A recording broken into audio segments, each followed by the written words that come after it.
Baik, kembali lagi pada materi modul inisiasi yang keempat pada mata kuliah perencanaan pemasaran.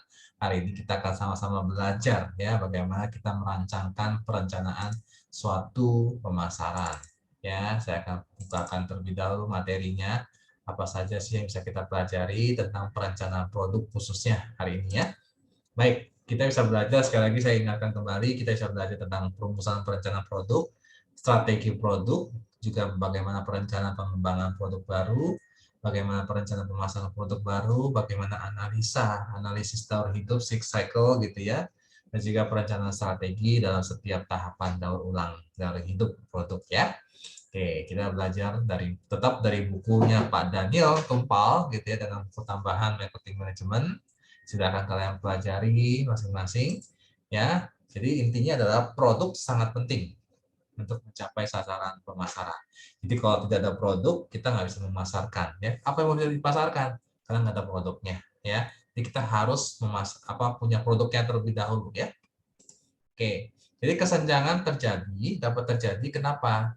Antara tren ramalan penjualan ya, ramalan berarti belum belum pasti gitu ya penjualan itu gitu. Berarti kita ramal kira-kira bakal lakunya 100 nih misalkan.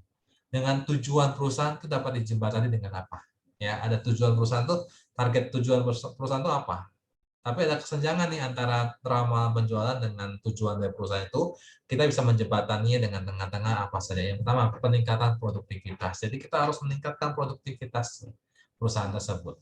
Yang kedua, kita bisa melakukan penetrasi pasar. Dilakukan dengan apa? Meningkatkan kualitas fungsi dari produknya. Bahkan kita bisa meningkatkan pangsa pasarnya lebih luas lagi, ya. Yang ketiga, kita bisa mengembangkan produk baru. Ya, produk yang sudah ada mungkin sudah jenuh gitu ya. Jadi kita bisa mengembangkan produk yang baru. Yang keempat, kita bisa mengembangkan pasar yang baru. Mungkin pasar yang baru belum pernah kita pegang, belum pernah kita targetkan gitu ya. Misalkan contoh, kelompok pengguna baru. Misalkan kita biasa mentargetkan dari usia sampai 16 tahun misalkan.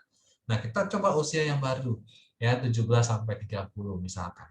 Ya, memasuki segmen pasar yang baru. Misalkan dulunya kita mentargetkan hanya laki-laki saja, sekarang kita boleh yang perempuan ya, geografis ya kan, ekspansi geografis. Pasar baru segmentasi misalnya kita main di low ya, menengah ke bawah. Kita boleh sekali-sekali kita masuk ke menengah dan bahkan bisa menengah atas gitu ya. Bahkan kita bisa kombinasi produk atau pasar baru ya. Yang terakhir kita bisa menetapkan strategi baru, misalkan kita mengakuisisi produk tertentu gitu ya. Kita membeli lisensi waralaba gitu ya. Jadi tujuan perusahaan itu kadang-kadang nggak tepat gitu ya dengan ramalan penjualan kita. Kadang-kadang meleset gitu ya. Nah, gimana cara menjembatani antara dua hal itu? Perusahaan mentargetkan misalkan tujuannya harus dijual misalkan 1.000 misalkan. Tapi ramalannya cuma hanya 100. Bagaimana caranya ya? Kita melakukan hal ini ya, menetapkan strategi baru, mengakuisisi, melisensi franchise, kita bisa joint venture dengan perusahaan lain ya. Ini bisa membantu kita ya dari tahapan ini.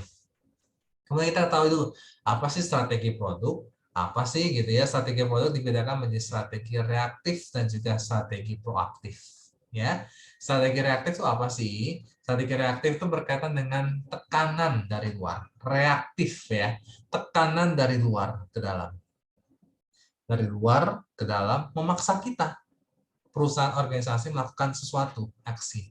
Ini gara-gara orang luar, gara-gara tekanan dari luar nih gitu ya, menyebabkan kita harus maju nih. Gitu, misalkan pesaing, kompetitor, itu reaktif ya.